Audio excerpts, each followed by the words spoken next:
Welcome back to Inside the Lines. Happy Friday. Happy Friday to everybody except Brooke Lopez. I have a lot of beef with him. There is a lot of emotional turmoil that went into last night and him really screwing me over. Me starting from the bottom. Okay, so tonight, it's got to be a better night tonight. But let's talk to the boys here. Let's talk about yesterday. We'll go into Thursday's recap here. Could have been worse, could have been better. I will say, as far as the model picks and our bracket last night, we went 4-0 on our picks for last night's games. We got the UConn spread, we got the Clemson spread, we got Iowa money line or Illinois money line, and what was the fourth game?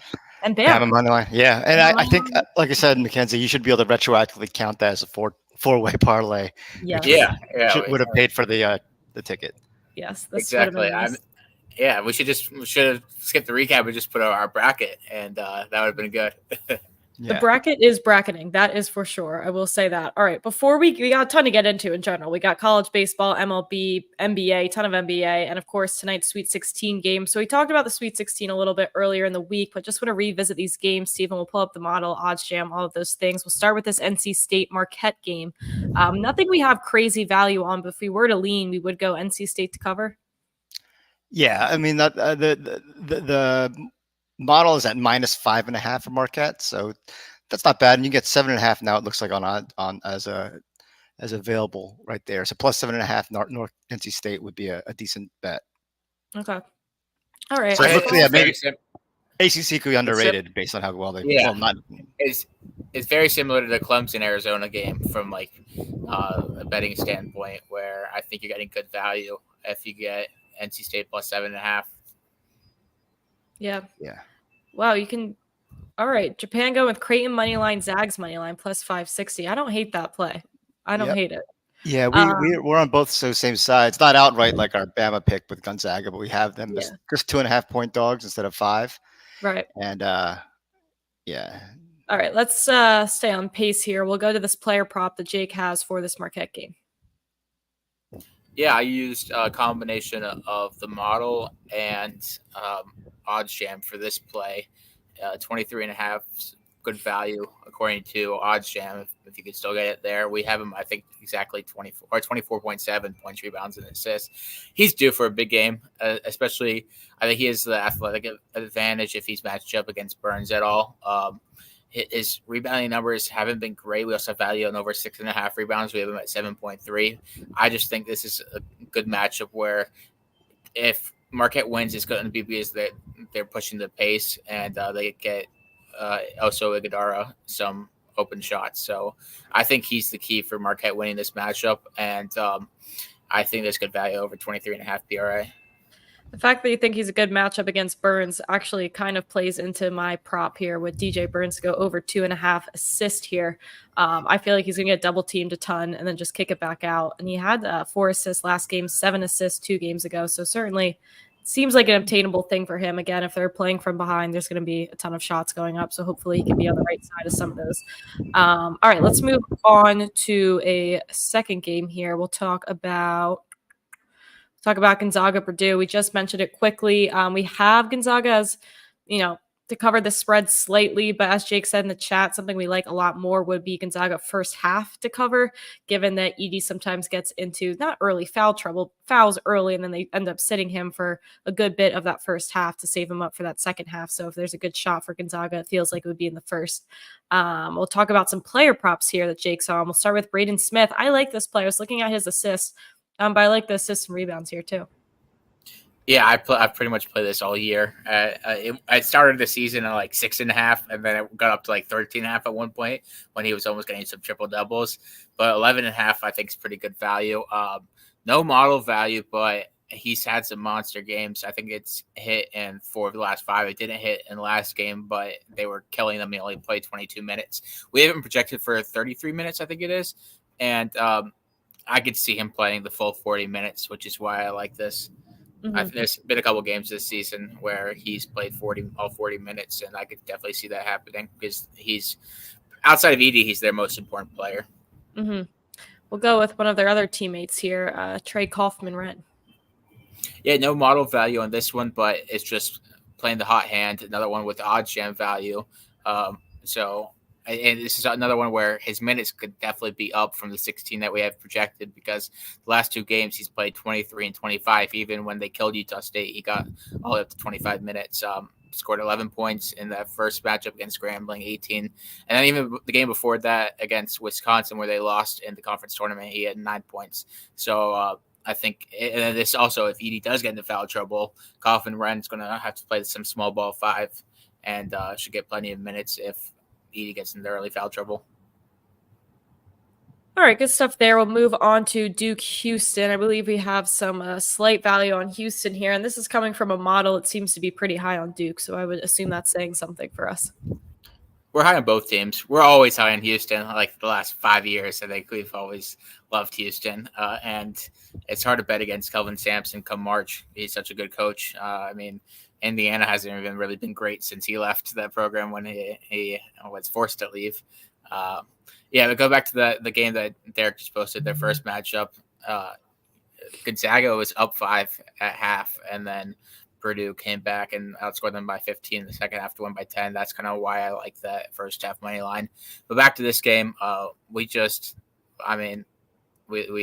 really like Houston, and it's going to be interesting. We have value on the over, and it's going to be interesting because Duke plays fast, but not as fast as Texas A&M, and Texas A&M was able to score some late points against Houston and get some guys in foul trouble.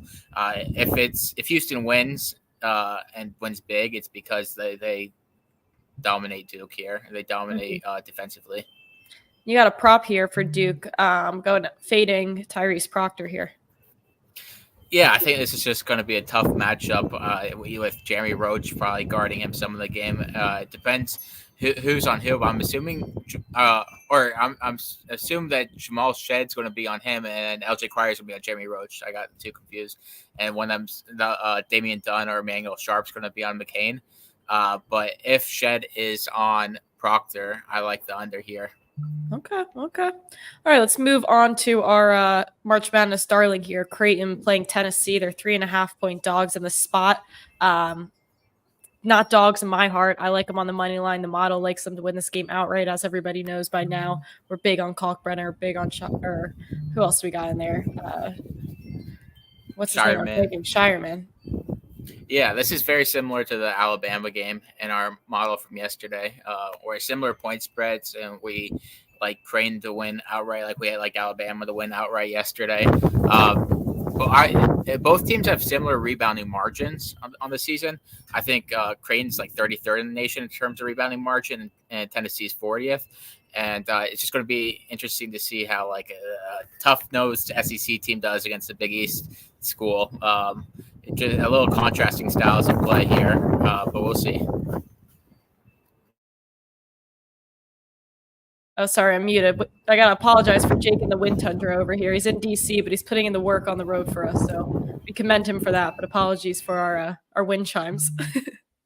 All right, I think that's all we have for college basketball. I don't see any other questions in the chat necessarily. Let's move on to some college baseball here before we get into the MLB, and then finally this massive NBA slate here. We'll go to college baseball. We'll start with Texas State, Louisiana here to go under. Yeah, major wind tunnel coming through right now. But I am one with nature. I am joining my inner self right now. But I like the under in this game, especially since Louisiana didn't pitch the best pitcher yesterday.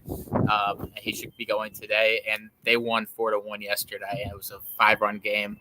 I think Texas State didn't even pitch their number one starter. So there was 5 runs scored between these two teams yesterday, and I think the number one starters for both teams are available tonight, and the total is at 13 and all the way at 13.5. I think we have this at 11.5 in the model.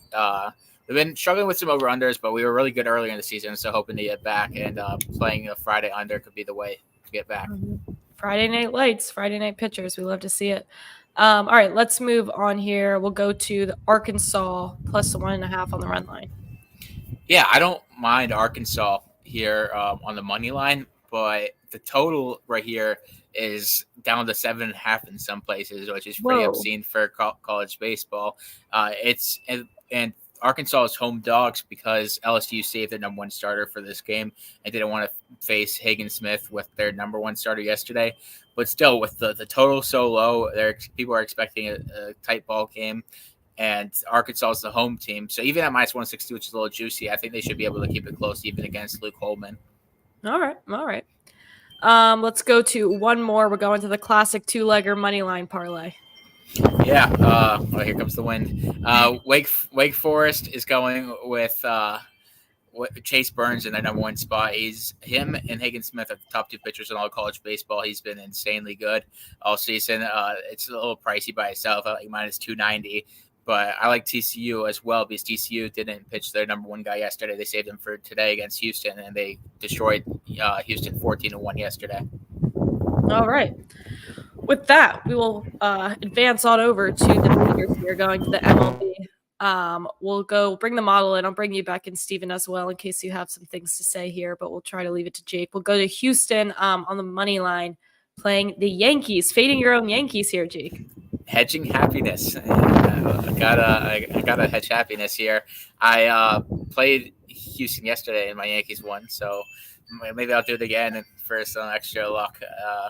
I still think Carlos Rodon hasn't been consistent since the Yankees signed him. Christian Javier is been pretty good against the Yankees. I think Aaron Judge is 0 for 12 with 7 Ks in his career against them, even though we have model value on Aaron Judge to hit a home run. We also have model value on Juan Soto to hit a home run if anyone's interested. I think the line's like plus 350 in some places, and we have him at plus 284. So that's one of our best values of the day is Juan Soto to hit a home run against Javier. Okay. But I do like Houston in this game. Okay, good to know. We'll keep chugging along here. We'll go to Josh Naylor to have an RBI. Yeah, we have Naylor projected for – this is the Guardians game, Steven. Steven, you should know exactly where Josh Naylor plays. So we love Josh Naylor to get an RBI in the model. I think we have him projected for like 0.8, and getting him at plus 135 for over half is really good value. He's 3 for 3 in his career against Ross Stripling. I think this is a really good matchup for him against Stripling. And I think he had a pretty good day yesterday. So this is just a really good matchup for him to get an RBI. Okay. We'll move over to the Seattle-Boston game. Now, this line also set at 7, but for the MLB, where would we consider this total? Pretty normal? No, this is pretty low. Okay. You get it. Yeah, you get it at 7 on FanDuel at minus 118. The consensus line is still 7.5. I just think that this is pretty low considering Pivetta and George Kirby weren't great during spring training. Yes, I don't read into too much into spring training, but they still both had ERAs north of 4. And I think this game totaled 10 runs yesterday. It was 6-4. Boston won. So I'm surprised to see it at just 7 runs. Mm-hmm. All right, we'll move on to the Rockies playing the Diamondbacks here. You like the Diamondbacks to cover the run line? Yeah. Arizona set their team record with 14 runs in the third inning yesterday against Colorado, and I think they should be able to get to Cal Quantrill pretty easily and end this game as well. And we don't have value here necessarily on the run line. I think we actually slightly lean Colorado on the run line. You're not going to get great value on favorites in the model on the run line, but still it's close to even value, and Arizona should be able to score quite a bit of runs here. So especially after yesterday, I like Arizona on the run line. Mm-hmm. We'll go to a Arizona player here with Corbin Carroll to go over 1.5 total bases plus money. Shout out Fanatics. Yeah. Plus money, we have him for over 2. We have him as the with the most total bases of any player on Arizona. And ironically enough, he was the only player without 2 hits on the whole entire Arizona team yesterday. Everyone in their everyone of their starters had at least 2 hits except for Corbin Carroll. I think he did score a couple of times, but he did not get a hit. So he's definitely due today. And I think it's a good matchup against Cal Quantrill. He's due. That's all we have to hear. All right, that's a ton of baseball we have for you guys. I'm going to give Jake a break here, send him the chat to answer any more questions you have. Me and Steve are going to rip through this NBA slate, which is quite daunting here, but we are going to try our best. So let's start here, Steven. Take a deep breath. Let's get through this. We're going to go to the Clippers headed to Orlando first. A lot of the public is backing Orlando here. Yeah. Do we want to go through these one game at a time or just blitz through all my stuff? But yeah, the money line, we actually like Orlando. They've dropped a couple at home recently. But other than that, but overall for the season, they've been actually pretty dominant against the spread, especially 25 and 11.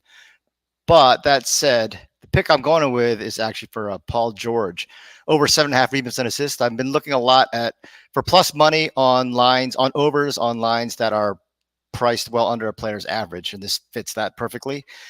So he does have he has a strong road trend 22 and 13, even though he has a lower average on the road. I like there's a buy low value because he had a pretty recent stretch where he had 3 straight unders, but he broke out of that his last game against Philadelphia. Bang. Love to see it. We'll move on here. We'll keep the pace. We'll go to the Lakers playing Indiana, going to Tyrese Halliburton. Yeah, this is another one where the trends aren't necessarily, rock solid in my favor. That's but, okay. But again, he averages 19.8 at home, lines 18.5, at not plus money, but pretty close. Solid overall season trend. Still averages, again, like I said, over 18.5 points at home. All-star player. There's a value because he's averaged only 16.4 his last 15 games, which is correlated to his last month. Mm-hmm. I saw a quick question about Paul George assists. I believe we have him for 3.4, so we do have some value there on over the 2.5. Love to see that. That's why I went with points and assists, because we had value both on points and assists. Yeah. Perfect. All right, let's go to Detroit going to Washington. If the Detroit Pistons, my boys, are going to put up a win, it might have to be tonight in Washington. Yeah, this is the first time in a long time I can remember Washington not only favored, but the steam was on Washington. So that's pretty crazy. Cade Cunningham, a lot of Pistons are on game time decisions. So this could be nullified if he doesn't play. But I figure if he does play and some other people like Jaden Ivey don't play, then it could be good for this number. It might be hard to get 3.5 at a juicy price. Now I'm seeing mostly 4.5 at a decent plus money. I think I'd still go with 4.5, but I'm feeling a little gun shy. So if you can get 3.5 and a more pricey minus 150 or more, that's better. Again, a lot of these players are out, or other guards and forwards are out, or game time decisions. Strong over his last month, coming in 8-2. Don't have to convince me on a Detroit Piston player prop. I'm behind all of them. All right, we'll go to Golden State, headed to Charlotte. Golden State really, really strong on the road, laying 12 points on the road here. Big number, but the model actually likes it. Yeah, it's gone to 13 on our latest consensus, so it looks like it keeps going up and up. I'm going to go with Andrew Wiggins. He's been scoring really well recently, and you can still get him 13.5 points. Model's around 15 points. He has a higher road average than at home, which is a nice little tidbit. He entered us on a 7-2 run. I think he's playing more like he did last year, where this over would have been kind of a lock at 70%. I kind of also think that Golden State is preparing for next year, and Wiggins does have a lot of value potentially in the open market as a trade piece. And with the guys like Kuminga emerging this year, and even the rookies, Pajamski and Trace Jackson Davis, they played well off the bench, so maybe they don't need Wiggins in his big contract as much. Were we on Wiggins yesterday, or did I make that up? 2 days ago. So when he's been cruising over his points. He had 23 the other day. Right. All right. Let's move on here. We'll go to Chicago, headed to Brooklyn. You're really hitting me where it hurts, going with Dennis Schroeder here after the night I just had that felt very similar to my Dennis Schroeder night. Yeah, I think this is, again, 14.5 points at minus 120. You might see only 15.5 at like plus 100 right now on the major books, but I think you can still find this here and there. I'm fading his season trends, which are lower at home, only 10 and 20. He was traded mid-year. He's averaging 16 in the last month. He enters with 21 and 19 his last 2 games. He's had a lot of field goal attempts, not always efficient, but 12 or more field goal attempts in 15 of his last 18 games. And I like that Cam Johnson is out for the Nets, so he's kind of clearly the third scorer on the team right now. And even his backup, Dennis Smith Jr., is a game time decision, so he might have to play heavy minutes at point guard. Talking about game time decisions, we'll move over to Philly, headed to Cleveland. Both Garland and Donovan Mitchell possibly game time decisions. Maybe puts this ball in Jared Allen's hands a lot more, so we see some turnovers plus money. I hope so. But Jared Allen, I don't know if I'm mad at him for not getting my block or the scorekeeper who took it away. But either way, I'm just going on this because I saw plus money, very strong plus money on a number that's lower than his average. Mhm. I understand why the number's priced where it is because he's got a very low turnover average over the last month, just 1.2, and the under is 12-5. But when the centers who turn the ball over 1.2 to 1.8 times, they average they're 9-6 versus Philly over and 5-2 when Philly's the visiting team. Okay. So Okay. 71%. I don't care how small the sample size is. It's still 71%. It's an important small sample size. That's all that Yeah. matters. All right, we'll go to Portland, headed to Miami. We're looking at Jimmy Butler here to have 4.5 rebounds, 5 rebounds. Again, the more common line is probably 5.5 at not too expensive. I think I want to pay extra for a lower 4.5. There is some buy low value because he's at a recent stretch with 4 straight unders, but he's got a much stronger home split. He averaged, I think, 5.8 at home. And this would have been a lock last season. But Portland's one of the poor rebounding teams. DeAndre Ayton may or may not be back. They have some backups who are playing pretty well, but still they're undermanned. So I kind of like Miami's got a big rebounding edge. Yeah. Sorry, I was distracted. I also like that here. I was looking at Phoenix at OKC, which is our next game here. Josh Giddey, someone who's been, knock on wood, pretty awesome to us over this past month, playing really, really awesome basketball. Yeah, I'm assuming SGA is out, which I think I don't know if he's been officially ruled out, but he was listed as doubtful and he missed the last game. So in that last game, Giddey's been the beast just per minute for a while now. But then yesterday, at the last game, even though they lost to Houston, it was an overtime game. He had 31, 7, and 4. Now he's not a big steal guy for a point guard. So, but the model is at 0.84 steals. Again, I'm fading this home trend with just 15 and 20 over because I expect to get more minutes. He had 5 unders in a row recently, but he snapped out of it with the 1 steal either night. And Bradley Beal's been playing point guard, and he's not doing a bad job, especially getting a decent number of assists, but he's had 4 more turnovers in 3 of his last 5 games. And the Suns are the 6th most highest turnover rate in the league. Okay, Suns. I did not expect that. All right. We are cruising along here. We got about 4 more games to get through. We'll go to New York, headed to San Antonio here. We're looking at Trey Jones. I hate New York. I like the team. I like watching the team. I actually cheer for the team, but I hate their player prop projections because they're so wacky and they so run counter to what I'm used to with their extreme minutes and having to make adjustments. So we have a lot of unders projected for them. I shy away from those. So I'm going to go the other side to Trey Jones, where over 14.5 points and assists. The model is high, 17 points and assists. He's got a very solid home split, 16.7 average, 18 and 14. Very strong last month, 16.7, 9 and 6. Good recent history versus New York. This go back to last year where he was getting more usage and minutes. But there's some little buy low value on 2 straight unders his last 2 games. Mm-hmm. I love a buy low. I love a buy low. All right, Minnesota headed to Denver. Some steam to the under here just because Minnesota is objectively an awesome defensive team. But we have some value on Mike Conley here. Yeah, and Denver also, like, there's 20. The under is 20 and 16 in their home games, so maybe that's not that extreme, but good enough. Again, my this theory is going to go put to the test, but I found another line that is below the player's average that's heavily juiced positively or negatively. I don't know, but model has 2.6 rebounds. He's averaged 2.9. He averages more rebounds on the road than at home, 19 to 14 over. You can buy low though, because he's got a nice kind of 6-game stretch where the under is 5-1, but the 1 over was a 6 rebound game versus Denver. So that's my favorite now is just buy low spots when they're just due to regress back to awesome. When there's a buy low explanation, again, exactly. I'm not privy to the exact model that the sports books start off with, because it's not like they have people, entering this by hand. But something tells me like the last few games is a key component. Yeah. All right, let's move on to Houston, head to Utah.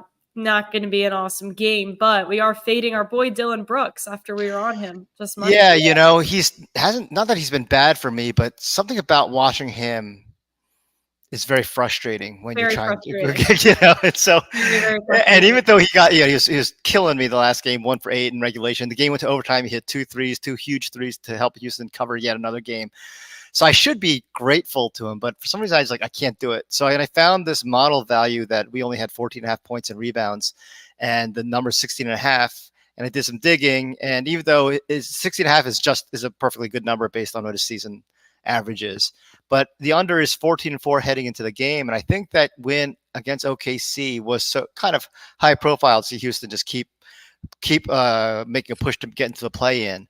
That in this 24, knowing that so much of it was done in the overtime, yeah. that I'm going to say, okay, go back to the way he was playing, which is 14-4. And, and Sen June being out for 8 of these games, the under is still like 5-3. So it's not like he's seen a big uptick since that. Yeah. After Monday, I realized I was like, it might not be a buy low spot. He might just really actually be pretty bad at basketball, is what I've learned. Well, that's what he was bad last year. And I think what I realized, there's villains.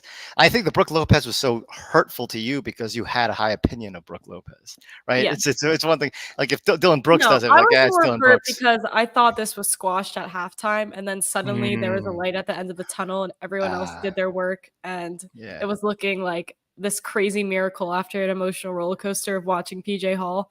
And then he tore it away from me. And now we have $13. But we can't keep talking about it because I'll just we're going to go to the last game here on the slate. Dallas headed to Sacramento here. About to pick them here, kind of going back and forth.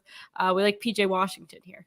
Yeah, and I think this game's interesting because they just played. Dallas smashed Sacramento, destroyed them by almost 40 points at Sacramento. So I think the steam to Sacramento is because people think, oh, they got to bounce back. You can't drop 2 in a row at home versus the same opponent.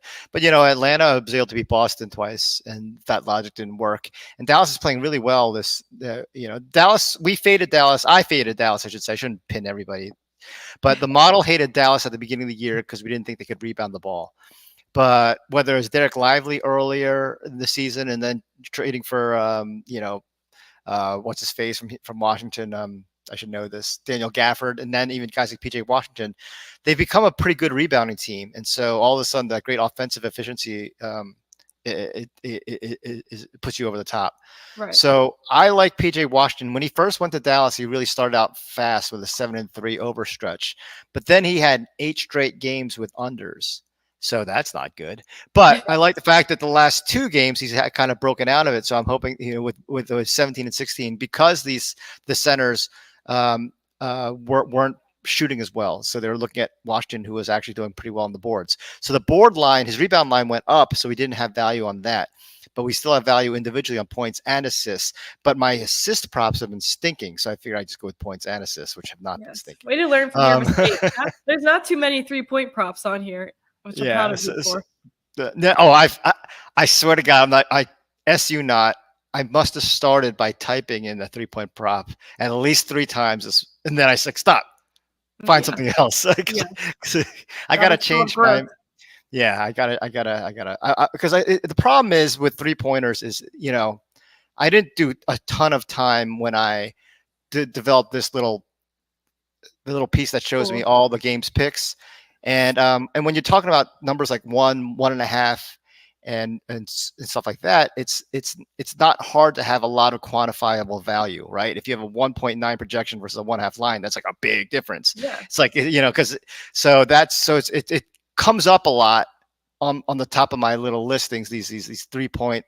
Listen, I'm a sucker for them too. It makes sense in my head as well. Yeah, and then it's so easy to justify how it's going to happen once you look into the numbers. There, how can it miss? Yes. All right, let's take a look at this recap screen. I mean, talk about diversity. We got it all going on here. NBA, college basketball, college baseball, MLB, anything you want, we got answers for. Shout out Jake, who is about to go into, I guess we can call it some kind of challenge where he has to drink a beer and a hot dog for every single inning of my respect level for Jake. It's not higher, it's not lower, but it's different. I'm not sure if it's better or worse. It's just not the same as it was. Yes. Well, we hope to see you on the other side, Jake. Let us know how this goes. We're rooting for you over here. This is brave. This is brave things to do. All right. With that said, good luck with all of your bets tonight. Big slate of just about everything tonight. Again, we won't be on till Monday, but any early value we see on these Elite 8 games, we'll certainly put them out on Twitter for you guys to see if there's any Act Now spots. So good luck with your bets tonight. We'll break it all down on Monday.